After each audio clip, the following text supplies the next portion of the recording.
There is a quiet kind of person who moves through the world with a heart that feels everything too vividly, too intensely, too deeply.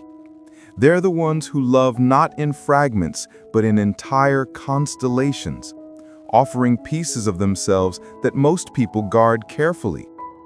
They don't know how to love halfway. They don't know how to ration warmth. Their love spills, stretches, expands, reaching into the hidden corners of the people they care for.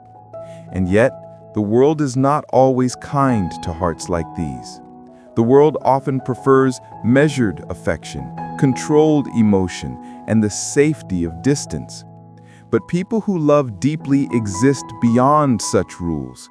They feel as though their heart has its own gravitational field, pulling them toward connection, meaning, intimacy, and emotional truth.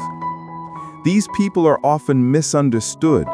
Others see them as too intense, too emotional, too invested, too willing. But beneath those labels lies a complexity most never bother to understand.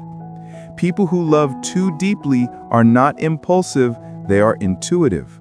They are not needy, they are attentive. They are not overwhelming, they are expressive. They love deeply because they feel deeply, and they feel deeply because their emotional world is vast, layered, and alive. They notice things most people dismiss: the trembling shift in someone's voice, the sadness behind a practiced smile, the hesitation hidden in silence. They sense emotions like some people sense weather changes, subtle and unseen, but undeniable.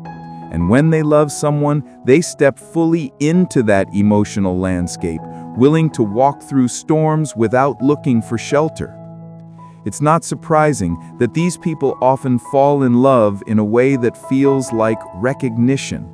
Not the loud, cinematic kind, but something softer, an internal click, a quiet warmth rising through their chest, the feeling of, I know you, even when they don't.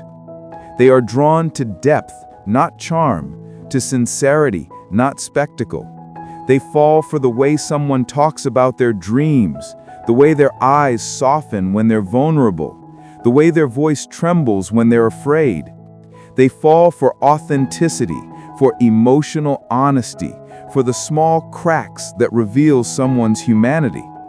And once they love someone, they love them the way the ocean touches shorelines, again and again, endlessly, consistently, even when the world shifts. But this depth often comes with a shadow. People who love deeply tend to believe that love is an offering, a responsibility, a kind of emotional stewardship. They carry the feelings of others almost instinctively. They soothe pain that isn't theirs, hold burdens that were never asked of them, and step into emotional roles without realizing the weight they're taking on. They become the caretakers, the healers, the ones who show up even when no one asked them to. They become the person others rely on, sometimes too heavily. Because their love is warm and steady and unconditional, people begin to assume it will always be there, always available, always gentle, always forgiving. And so, these deeply loving individuals often end up loving people who do not know how to receive love. They love people who are afraid of intimacy, people who have unhealed wounds, people who confuse affection with dependence. They love people who see their emotional generosity as a convenience rather than a gift. And worst of all, they love people who mistake their softness for weakness. They love the broken, the distant, the unavailable, because their heart longs to understand what hurts in others. They want to heal, to help, to pour light into the dark places someone else has grown accustomed to. And while this is beautiful, it is also the beginning of their quiet undoing. In relationships, these people often become the emotional center. They forgive easily, understand quickly, empathize instinctively. They anticipate needs before they're spoken. They offer affection without being asked. They choose patience over pride, compassion over conflict. And yet, their generosity can become their vulnerability. Because loving deeply sometimes means losing pieces of themselves in the process. It means stretching their emotional boundaries until they fray. It means giving more than they can replenish. It means holding on to people who let go too easily, fighting for relationships where the other person barely lifts a hand. And when things fall apart, as they inevitably do, people who love deeply do not break quietly. They break inwardly. They fall into an ache that feels ancient, something that touches not just the current pain, but the echo of every moment in their life when they gave too much and received too little. They grieve the loss not only of the person, but of the version of themselves that believed love could fix everything. They grieve the effort, the hope, the tenderness they poured into someone who could not hold it. Their heartbreak is not sharp. It is deep, dull, heavy, the kind of pain that sinks slowly rather than strikes suddenly. But even in heartbreak, something remarkable happens. They do not lose their capacity for love. They do not become cold or closed or indifferent. Instead, their heart learns, slowly, quietly, the shape of its own limits. They start to recognize the difference between loving with depth and losing themselves. They begin to see that loving deeply does not mean loving endlessly. They begin to understand that someone else's emptiness is not theirs to fill. Their wounds begin to teach them the meaning of balance, of reciprocity, of emotional self-respect.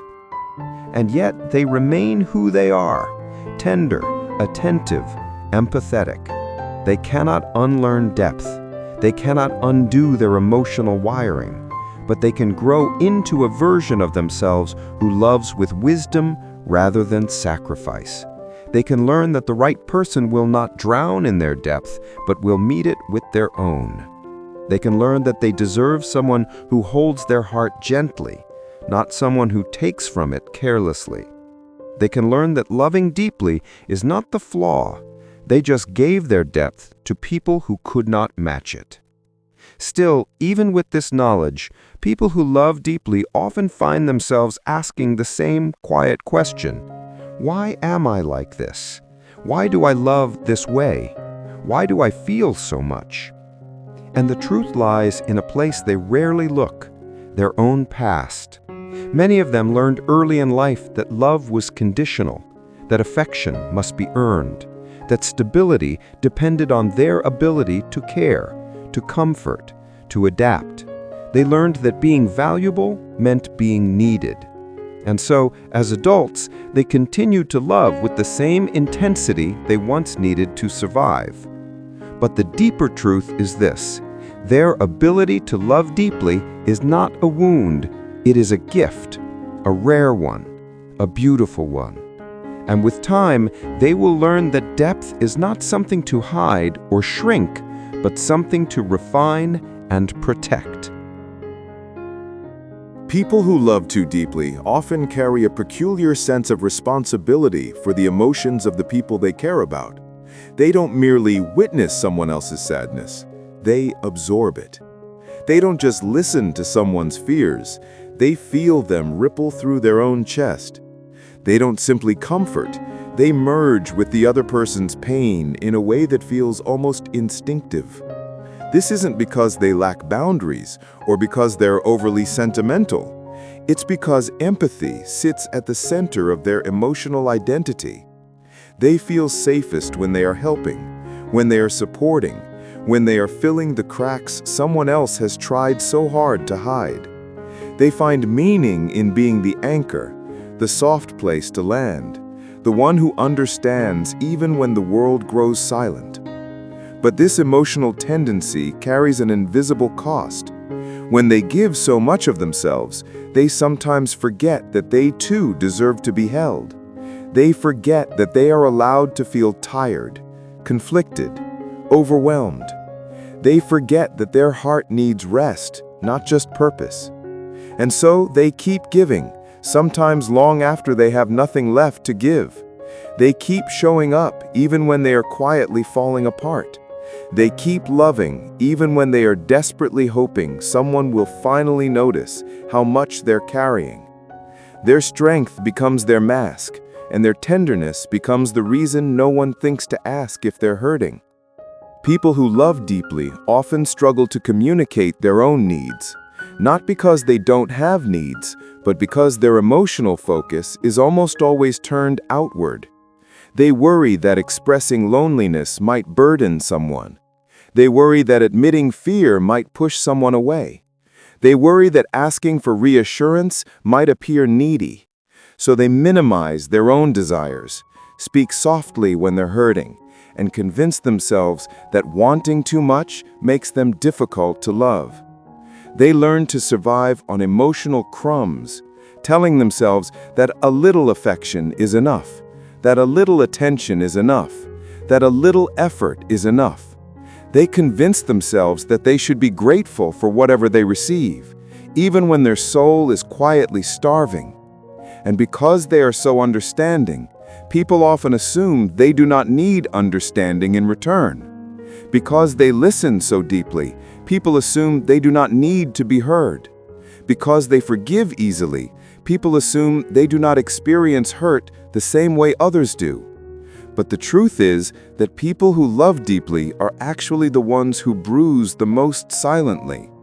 Their pain settles inward, sinking into the softest parts of their heart, the parts they rarely show to anyone. Their sadness is quiet, slow burning, and often invisible until it becomes too heavy to contain. In relationships, their love becomes a kind of emotional devotion. They learn the rhythms of the person they care for, their insecurities, their triggers, their patterns of withdrawal, their unspoken fears. They adapt quickly, adjusting their tone, their expectations, their emotional expression, all in the name of connection.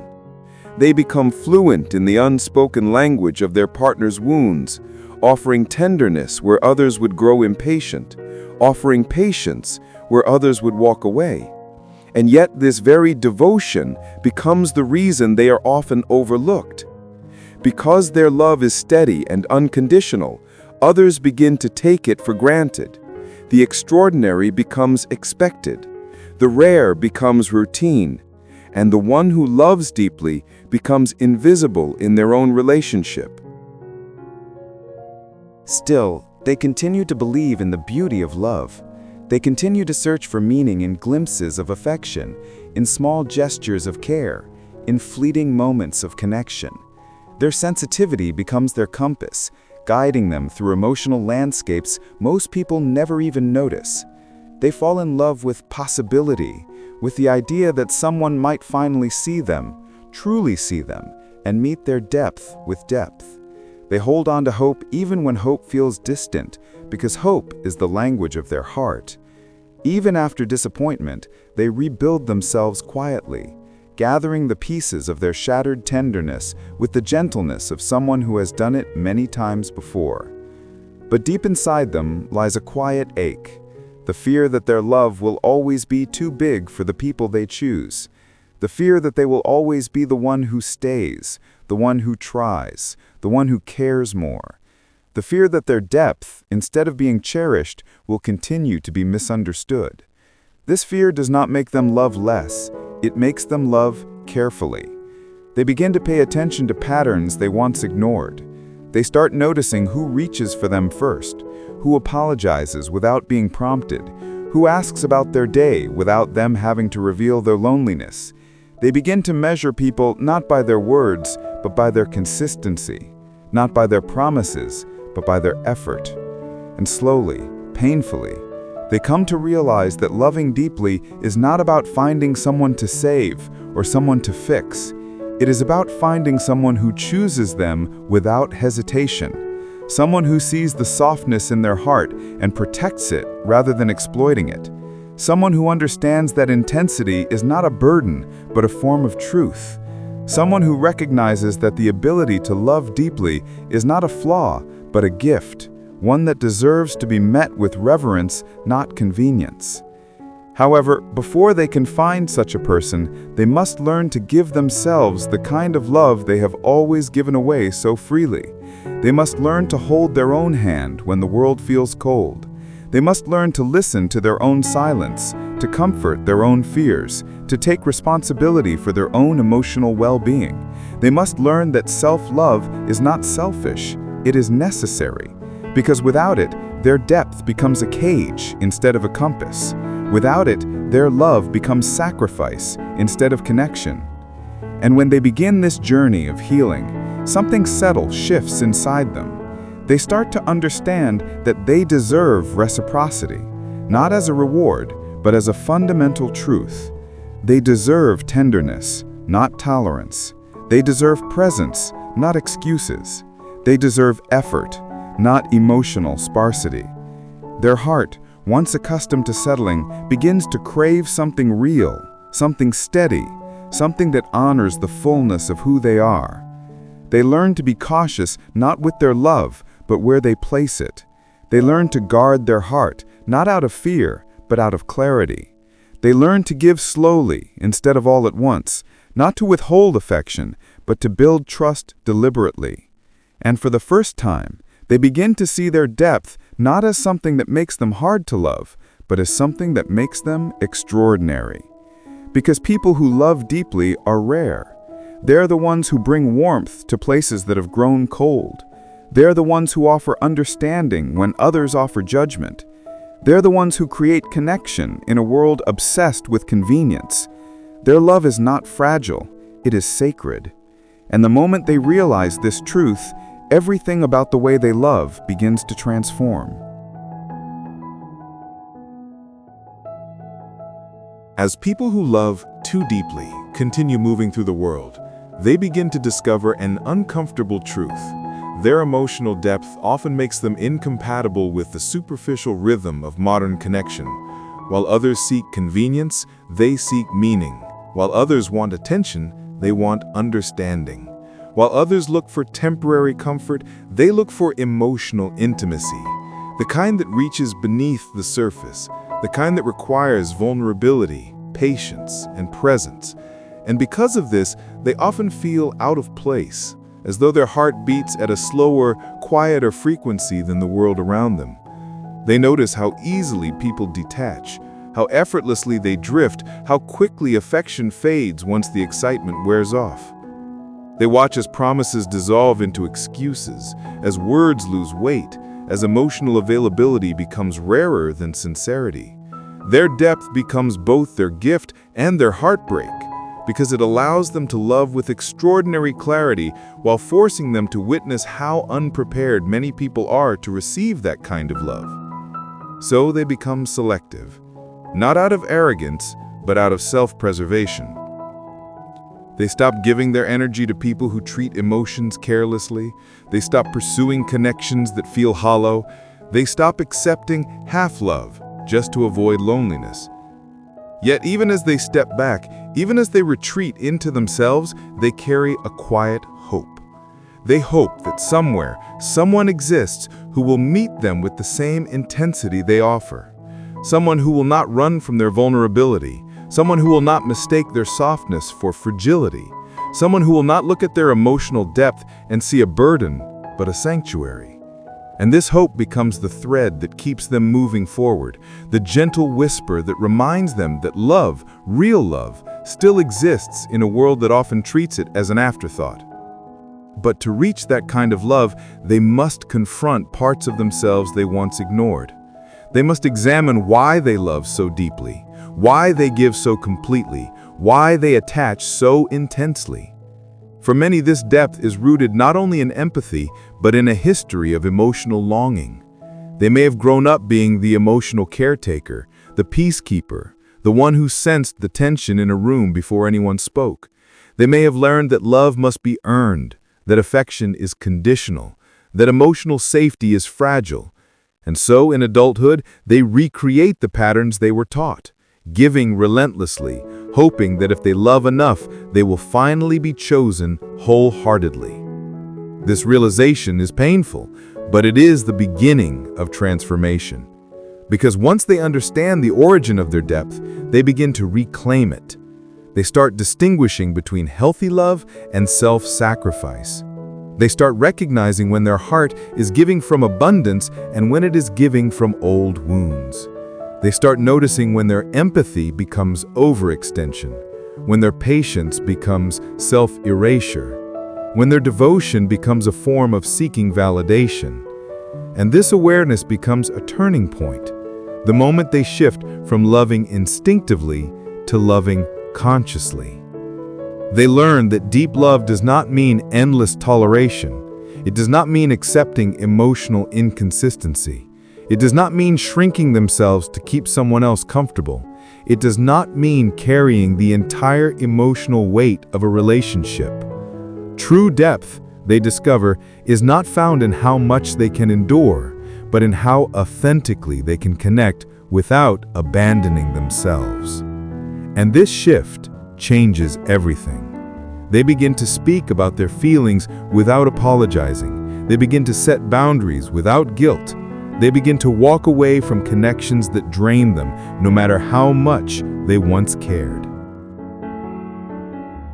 This newfound clarity makes their love even more profound, not because they give more, but because they give with purpose.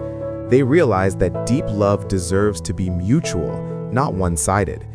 It deserves to be celebrated, not hidden. It deserves effort from both hearts, not just their own.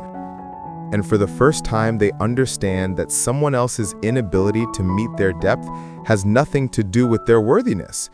It is simply a difference in emotional capacity, not a reflection of their value. As they grow, their relationship with loneliness also changes. Instead of fearing it, they begin to embrace it as a space for self-discovery. They realize that solitude is not emptiness, it is clarity. It is where they hear their own voice without interference. It is where they learn what kind of love they want and what kind of love they can no longer accept. It is where they reconnect with the parts of themselves they once neglected while trying to save others. And in that stillness, they begin to feel whole in a way they never have before. In time, something beautiful happens. They stop chasing love. Not because they have given up, but because they have learned to let love come naturally. They trust that the right connection will recognize their depth without fear. They trust that the right person will show up consistently, not only when it's convenient. They trust that the right heart will value their sensitivity, not exploit it. They trust that they no longer need to prove they're worthy of love. They already are. And this trust softens them. It makes their love quieter, steadier, wiser. They no longer love from desperation or expectation. They love from abundance. Their depth becomes grounded, no longer swirling in self-doubt or yearning. They become capable of choosing themselves even when their heart aches, of letting go even when they care deeply, of staying soft even after being hurt. Their emotional strength grows, not from becoming harder, but from becoming more aligned with who they truly are. And when they finally meet someone who is capable of loving them in return, with presence, with effort, with honesty, they experience something profoundly healing. Their depth is not too much. Their sensitivity is not overwhelming. Their vulnerability is not a flaw. For the first time, love feels like a home rather than a battlefield. They are met with the same patience they once gave endlessly. They are heard with the same attentiveness they once offered effortlessly. They are cherished with the same intensity they once feared was impossible. In that connection, they discover the truth that had been waiting for them all along. Their deep love was never the problem. It was simply waiting for the right place to land. And yet, even after everything they've learned, people who love too deeply carry a tenderness that never fully hardens. No matter how much wisdom they gain, no matter how many boundaries they build, a part of them will always remain soft, quietly, beautifully, unavoidably soft.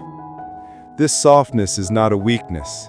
It is simply the residue of a heart that has felt too much for too long.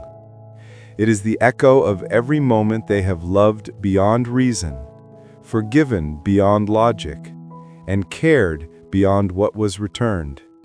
They move through the world differently now, more grounded, more aware, more selective.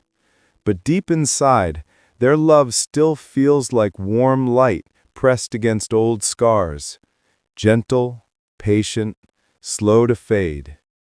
They carry this light with them wherever they go, even when they no longer give it away so freely. And people notice. There is something unmistakably human about someone who has suffered yet remains kind, who has been disappointed yet still believes in connection, who has been abandoned yet still loves with their whole heart when they finally choose to. But this transformation, the shift from losing themselves in love to finding themselves through it, does not happen overnight. It happens in small, quiet moments. In the mornings when they wake up and no longer feel the weight of needing to be chosen. In the nights when loneliness no longer feels like punishment, but like breathing room. In conversations where they speak their truth without swallowing it first. In choices where they prioritize their emotional well-being even when their heart wants to give everything away again. They start to notice how differently their love lands now. It is no longer frantic or overflowing. It does not seek validation or cling to uncertainty. It no longer bends itself into shapes to fit someone else's comfort. Instead, their love becomes slow and intentional, offered only where it can grow. It becomes quieter but stronger, smaller in scale but greater in depth. They no longer confuse intensity with intimacy. They no longer fall for potential instead of reality.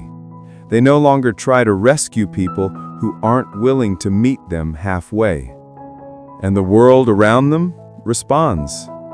People who once overlooked their depth now sense something different, an inner steadiness, a calmness born from clarity.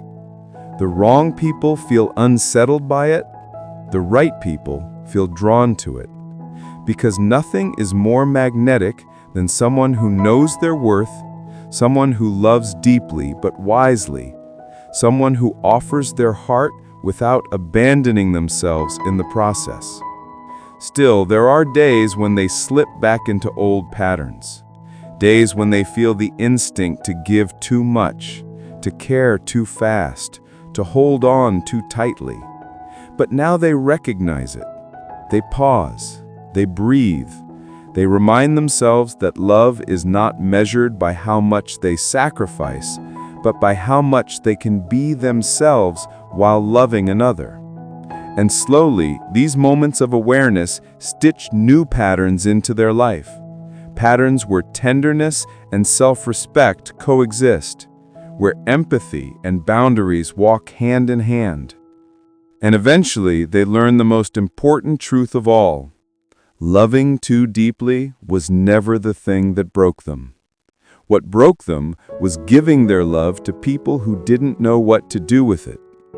Depth is only painful when poured into empty spaces. Sensitivity only hurts when met with indifference. Devotion only wounds when it flows towards someone incapable of receiving it. But now, with everything they've lived through, they are no longer searching for people who merely want love. They are searching for people who understand it. People who value consistency over excitement, honesty over charm, presence over promises. People who see their depth not as intensity, but as a rare kind of beauty. People who hold their heart with intention, not carelessness. And when they finally encounter such a person, they don't rush. They don't crumble into the connection like they used to. They let love grow at its own pace, steady and real. They let themselves be chosen without begging. They let themselves be understood without explaining their worth. They let themselves be loved without shrinking or performing or overgiving. And something miraculous happens. Love stops feeling like a place they are trying to earn their way into. It becomes a place they simply belong. A place where they do not lose themselves. A place where their softness is welcomed. A place where their heart feels like it can rest. And in that resting, they discover that loving too deeply was never a curse. It was a compass, guiding them toward the kind of connection that was always meant for them. The kind of connection where depth meets depth, where tenderness meets understanding, where love is no longer something they give away, hoping it will stay, but something that stays because it is finally held with the same devotion they always carried. This is the quiet victory of people who love too deeply. They do not stop loving. They simply learn to love without losing themselves. And because of that, when the right love finally arrives, it feels less like a miracle and more like coming home.